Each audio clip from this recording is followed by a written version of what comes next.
2014లో ముఖ్యమంత్రిగా కాకుండా రిటైర్ అవ్వాల్సిన వ్యక్తికి మనం జనసేన పార్టీ అండగా ఉన్న తెలుగుదేశం పార్టీకి ఆయన ముఖ్యమంత్రి అవడానికి ఆయన రిటైర్మెంట్ వయసును పొడిగించాం. అది 2019 ముగుస్తుంది. అందుకని ముఖ్యమంత్రి గారు మనస్ఫూర్తిగా జగ్గంపేటని చెప్తుంది, మీరు రిటైర్ అవ్వాల్సిన టైం అయింది పాలిటిక్స్ నుంచి. కొత్త జనరేషన్కి వదిలేయండి, నవతరానికి వదిలేయండి.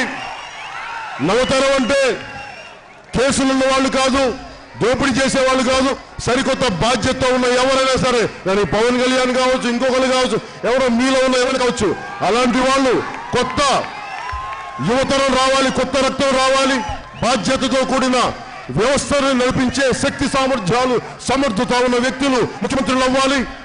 దాంట్లో భాగంగానే మీ అందరి ఆకాంక్ష మేరకు మీరు నన్ను ముఖ్యమంత్రిగా చూడాలనుకుంటే నేను మీకు ఈరోజు జగ్గంపేట ఇక్కడి నుంచి మీకు మాటిస్తున్నాను. తెలుగు జాతి ఆత్మగౌరవం కాపాడలేని వారు, మళ్ళీ చెప్తున్నాను, తెలుగు జాతి ఆత్మగౌరవం కాపాడలేని వాడు ఆంధ్రప్రదేశ్ కి ముఖ్యమంత్రి కాలేడు, కారాదు. ఇది శాసనం, ఇది శాసనం, ఇది శాసనం. ఈ వీడియో మీకు నచ్చినట్టయితే లైక్ చేయండి, షేర్ చేయండి. మరిన్ని ఇంట్రెస్టింగ్ వీడియోస్ చూడడానికి మా ఛానల్ కు తప్పక సబ్స్క్రైబ్ అవ్వండి.